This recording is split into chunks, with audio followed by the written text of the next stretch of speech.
Hi, everyone. I'm Maxim from the Chamber. Thank you for joining us today for this webinar, Blueprint for Managing Your Cybersecurity Risk with President of CMIT Solutions, Scott Krentzman. If you can, put in the chat where you're zooming from, with your name. We're also going to utilize the question and answer box if you want to ask questions throughout the webinar. We'll answer the questions as best as we can. But with further ado, before I get started, I just also want to thank our sponsors, CMIT Solutions and Needham Bank, for making this webinar possible. And I'll pass it over to Scott. Great. Thank you very much, Maxime. Good afternoon, everybody. This is the Blueprint for Managing the Cybersecurity Risk. And as Maxime said, I'm President of CMIT Solutions, Boston, Newton, and Waltham. And it's a pleasure to both be here and be a sponsor and be a provider of the services to the Chamber itself. So happy to be presenting here on cybersecurity. So let's jump in quickly. And again, as Maxime said, feel free to put your questions in the Q&A. If I can get to them during the presentation, we'll do it. If not, we'll do it. There's some time at the end for questions there as well. So here are some of the questions that I'm asked. What's the likelihood my company will be targeted by a hacker? Maybe not targeted, but will you be hacked or attempted to be hacked? Very high. Are ransomware attacks being overhyped? In my perception, not at all. They are real and they are fast and furious. If my data is in the cloud, aren't they responsible for any data breaches?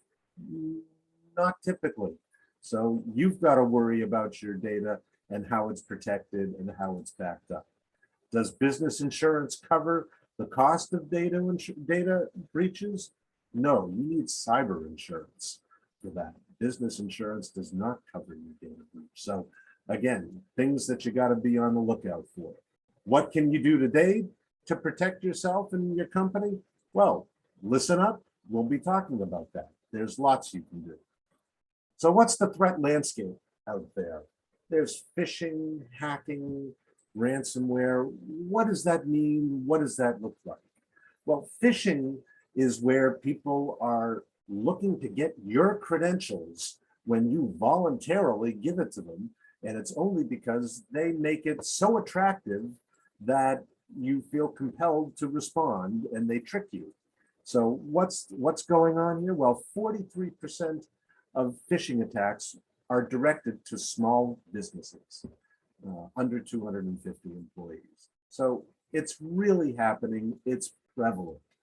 Number one thing out there, and phishing is the gateway really to worse things going on. So let's take a half a second and just let you know what to look for when it comes to a phishing email. What are the signs of phishing? First, check out the sender's actual email. Is the address correct? Is it a credible address? Is it from somebody you know and trust? Does it make sense? Just ask yourself that simple question. Are the logos misplaced, off color, or missing altogether? Are there typos, spelling mistakes, grammatical mistakes? All these kinds of things are tip-offs for a phishing email. URLs. You can hover over the links where it says my account here, which might be a link. You can hover over it and check to see, is that link something that you would trust as a place to go? Are they asking you to do something urgently or something bad is going to happen? You know, most of these are signs of things you'd want to question and be on the lookout for before you simply click in. And listen, when in doubt, rather than clicking on the email, if they're saying they're from Time Warner Cable, you can always just go to the website that you know to be Time Warner Cable and don't just click on it from here and check it out. So that's a quick check-in on phishing and what to look for. Now, What also is going on out there in the threat landscape? Hackers can compromise cameras in the Internet of Things. You know, do you have video recorders plugged into your office network? Do you have an Alexa device or equivalent plugged into your network? These things are always listening. So be aware of that. And what's going on? The other thing that's happening is ransomware. You know, it's current. The FBI is warning about it all the time. And what does ransomware do? Well, they're basically holding your data hostage for you to pay. And, you know, it's not good. What happens here? Well, the police department here in Cockrell Hill in Dallas, they didn't pay the ransom, you know, and they were looking for it in Bitcoin. You know, a college was hijacked for, you know, they paid $28,000 in order to be able to get access to their systems. This is ongoing. Every day there's more victims of this. So, but what does that look like? Okay, what's a case study? So this is an interesting place to start here. You know, let's say you've got a good business, you've got suppliers, everything's working. You've got a server, maybe you've got, you know, what you think are good backups. You've been smart. You want to back up your data. You got 50 employees, and you know it's a busy time of year, so you got activity. Things need to be working for you. So that's the setup. What would an attack look like? Well, first, you know, either through phishing or just through social engineering, hackers can compromise and get into maybe an unused server privileged account. You know, if you didn't turn off the account when your last administrator left or another user who was improperly configured with administrative privileges left, you know, they were able to break in and get access to it. The first step that the hackers tend to do is they'll turn off the backup. Why? Because backup is your own insurance policy to be able to recover. And if you don't have any service provider or system that's monitoring the quality of your backups on a day in, day out basis, that could happen to you. Then they decide, you know what, we're going to implement the ransomware. We're going to take over your devices and or your network and put ransomware and encrypt everything and require you to pay. In this case, they're asking for $8,000 to unlock the files. But you, the company, you know you were making backups. So they're going to refuse to pay. But IT comes along and says, sorry, management, we weren't really paying close attention here, but our backups don't exist now. Where, you know, we thought we had them, but, you know, they're not accessible. Maybe you were lucky and had some offline backups, so it wasn't super bad, but it's still bad. And maybe you can find some of those deleted files. And what happens? You know, it can take a whole week. Maybe you pay them, and it's possible that the hackers release the files to you or not. If you're lucky and have an old backup, well, maybe you can get those backups recovered, but it can take a while. And then you got to verify your own data integrity. So it's just a difficult process. You don't want to have to go through it. What would that cost? The revenue impact on this business could be as much as $100,000 just from the lost or delayed cash flow being down for the week. But that's not the only impact. You had labor, you had all the workers sitting there basically idle because they couldn't access the systems for a week. So you have 50 employees down at $20 an hour for a full 40 hours. Yikes, that's real money. So what did we learn from this? Well, hey, let's make sure you've got data backup and monitoring capabilities on the backup. Let's also have some cybersecurity protections, but at a minimum, you need to be doing data backup and making sure that they're good. Make sure you're not letting unauthorized access to your machines. The lowest common denominator for people, you know, you don't want them to have extra access. Make sure you've added the right kinds of security layers. And this is a trade-off. You've got to figure out what works best for you and your business, how much money you have to spend, and what data you're trying to protect. But you need to have some level of security there. And also, number one, to protect from phishing, social engineering, do security awareness training. So that's the basics out of this case study. And what's the hope? The hope is you're less of a target. And you certainly wish it would have cost the criminal jail time. Let's take the case, though, that real records were exposed. What does that mean, and what could that look like? Well, if real data had been exposed, it really depends on the kind of data that it is. It's all bad, but there's degrees of bad. If you're in the healthcare world and you have HIPAA as a requirement at a minimum, let alone the moral obligation to protect people's data, that can be very expensive, between civil penalties, possible criminal penalties, and the cost that you have to provide in terms of protecting people's credit rating and privacy implications. That can be as much as $400 per record. Financial services, you've got privacy requirements there, financial requirements there. So that's expensive. And you can see the difference depending on what industry you happen to be in. Either way, you got to report it, it becomes public. There's a publicity challenge with it, there's a legal challenge with it. It's just nothing good can come of it. So an ounce of prevention is worth a pound of cure, trite but true with these sayings. Now, what's the likelihood that your company could be targeted by a hacker? Frankly, it's very high. How high? Well, this says 43% of all cyber attacks are targeting small businesses, and that's true, but this is over all time. And frankly, there are hacks that are being attempted all the time. It could be low-level hacks just trying to be a nuisance, but either way, frankly, in my words, there's only two types of companies. Those that know they've been hacked because they're actually monitoring their systems and are aware when something's happened, and those that aren't monitoring and that don't know, but they have been. So that's what's going on.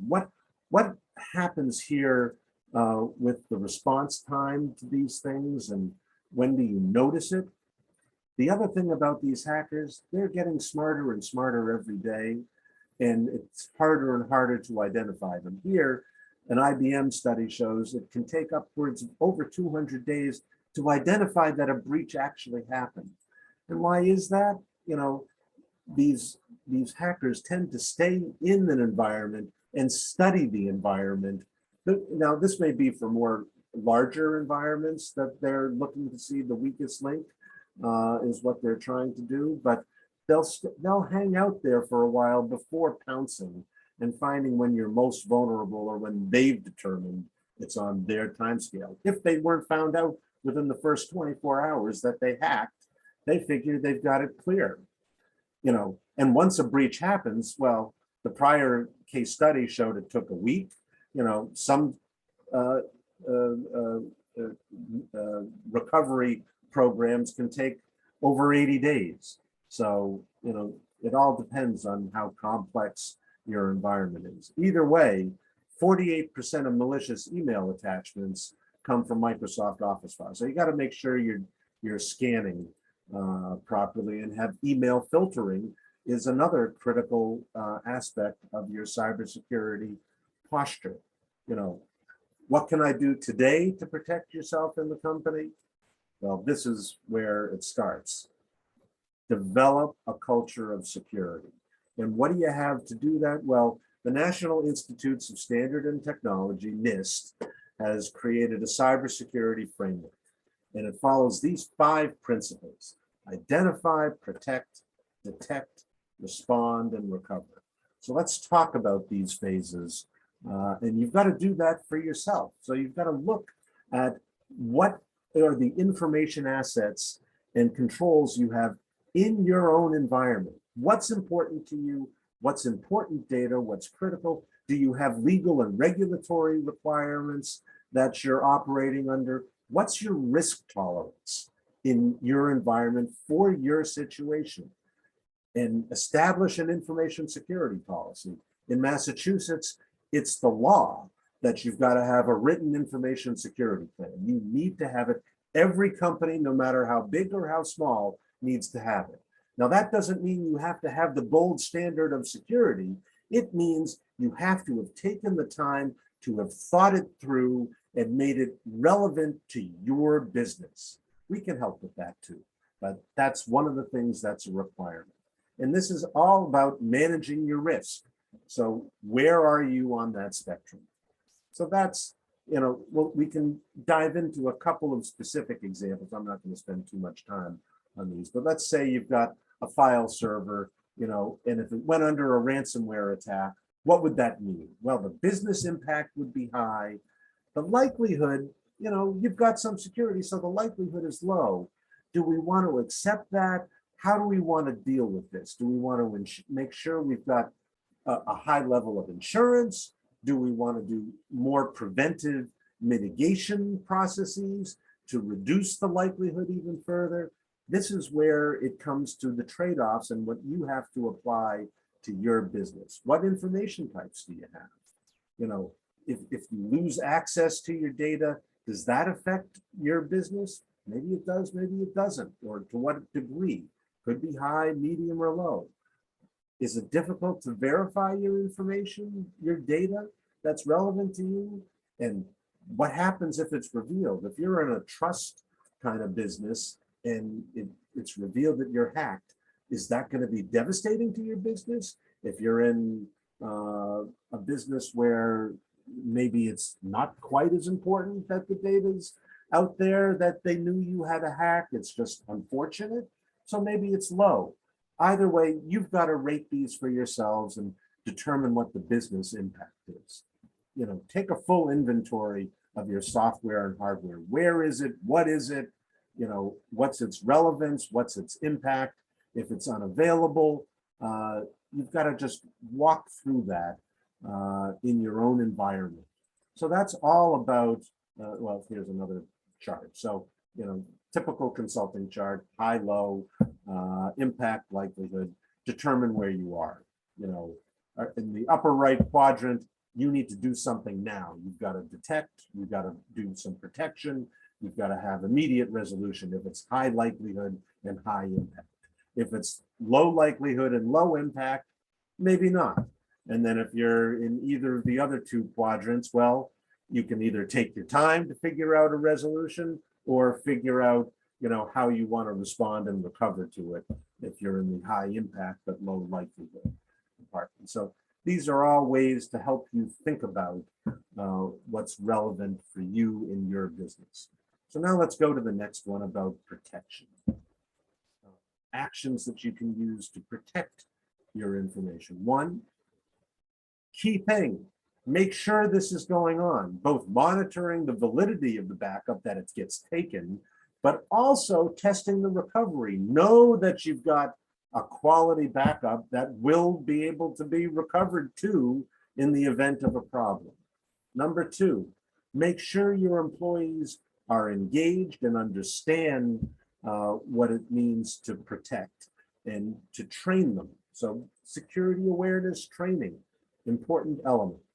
Review and manage access to your systems. Make sure when an employee leaves that you've actually disabled their accounts and their access. Forward their email to somebody else. Use multi-factor authentication, which is 2 ways to validate you are who you say you are, not just a password. And by the way, make sure you're using a password manager like LastPass or OnePass or Keeper or Dashlane. Any of these password managers are helpful and help you not leave stuff out in the open that somebody can easily hack into. Block unwanted websites. Make sure you've got a network firewall wherever you're using to access your corporate data from. Make sure you've got what's called DNS protection, domain name service protection, which means Make sure that it blocks you from accidentally typing in the wrong web address to go to that might be a malicious one. Or it can also help in the event that you do click on a phishing email. If it's to a known bad website, DNS protection will help stop you from accidentally doing it. But that's only for things that are known. The hackers are constantly changing the websites, and so you're always playing catch up on a DNS protection basis. Manage your malware protection. Hey, it's important to have antivirus, but I can't tell you how many people say they don't know whether or not it's been updated or even if it's working. You know, this is important. It's got to happen as frequently as they're produced, which these days are every day. Again, these malware protections are kind of reverse looking. They're only based on known prior existing problems, which makes it a necessary condition to have. You need to have that protection, but it's not a sufficient protection. You need to be proactive in looking at behavioral things if you want to be on the front end of protecting your systems and your data. So that's the protection realm. Let's talk about detection. What can you do to detect threats? First, make sure you've thought it through in terms of if you have an event and have detected something, who are you going to call? How are you going to solve it? Think it through. It's called making an incident response plan and how you're going to evaluate these things. Have software or agents that are continuously monitoring for anomalies. Have trigger points for when people are accessing things that they shouldn't be accessing or areas that are inappropriate. You need to know this. So monitor for that. Investigate suspicious events. Don't just say, oh, that probably was X. If you get a hint that something could be wrong, check it out. Don't just say, it'll pass. It may not, and it may be the tip of the iceberg, and you may be setting yourself up for a real problem. That's the detection element. Let's talk about response. Well, I already previewed it in terms of having an incident response plan in the prior section, but you've got to build a response plan. And that involves a number of different people. You've got to have HR, you've got to have legal, you've got to have whatever your technology department is. You've got to have sales, everybody who participates, executives. Everybody's a part of this process because you got to know what's going on and define who's doing what to whom. You got to have the press or somebody who's helping you with that. You've got to have somebody who's helping you. If it's a real data breach, well, you've got to report that within a period of time to the Secretary of State and or the FBI, depending on the type of hack that it is. Establish actions for event types. Listen, if it was just a phished email, you know, that somebody did something that they shouldn't have done, okay. Well, that's this scale of response. Maybe you just change the person's passwords and move along from there. But if it was a real hacking event and somebody's ransomwaring you, well, that's a different story. You got to determine how you're going to respond and determine the impact and scope.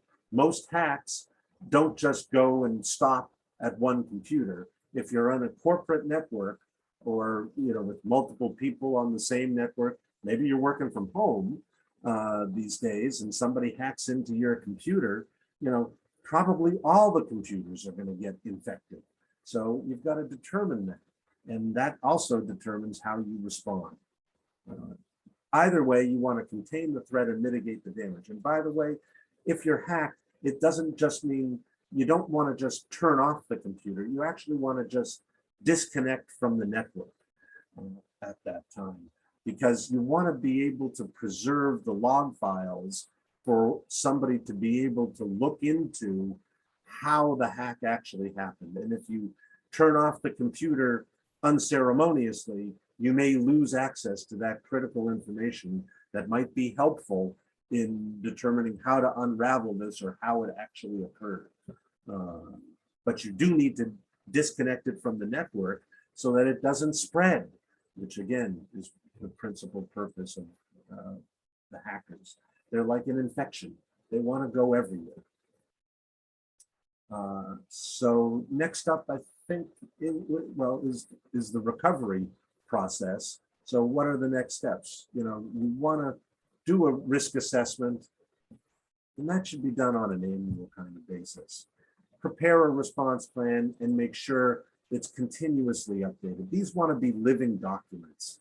You want to be doing this on an ongoing basis because your profile can change over time and you need to keep up with it. Your employees have to be engaged in the cybersecurity process. They're on the front lines. Humans are the first cause of the hacks or letting people in. People can do brute force approaches, but human beings tend to be the starting point of many, many hacks. Consult an attorney and investigate cyber insurance. Know who you're going to call if you need help, and definitely make sure you have cyber insurance already. And whoever you're using for IT, make sure you're working cooperatively with them. They can help lead depending on the kind of IT firm you're using to help with your data. And that looks like I've got it done within 30 minutes there, Maxine. We're open up for questions now. It was a pleasure giving this presentation. Please share some questions. I would love to hear some direct thoughts. My voice gets sort of boring after a while. What do we got, Maxime? Anybody? Doesn't look like we're still waiting for a question, but I have a question myself. So when you're looking for a security system to have, what are some ways to make sure these are authentic systems? Because I know some people come off as if they're going to help you, but they're also hackers themselves. So you've got to, you start with using trusted vendors. So yeah, if you're just searching for new things on the internet blindly, that's probably the most risky way to do it. Granted, I'm a little biased. I'm in the managed services business.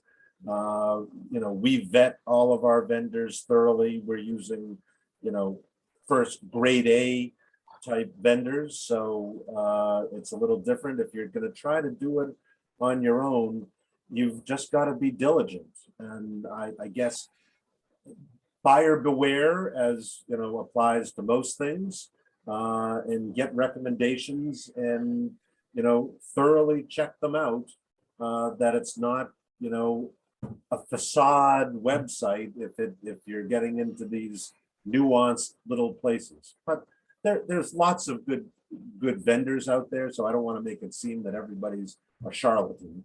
That's not true. But you do need to check people out and get good references.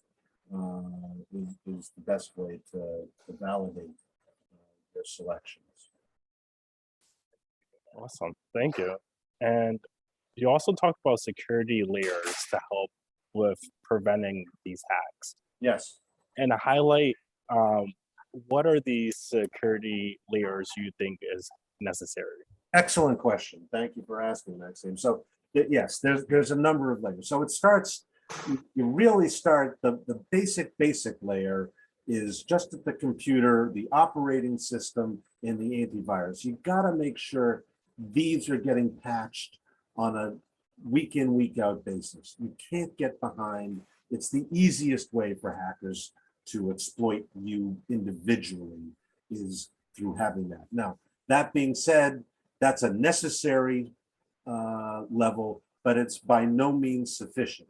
You need to have other levels. We would highly recommend a firewall in your environment to block things before they even get to the computer. And that takes out another layer of malicious intent. And only using the ports that are relevant to you and your business and the applications that you're running, and only letting you go to locations that you authorize as going.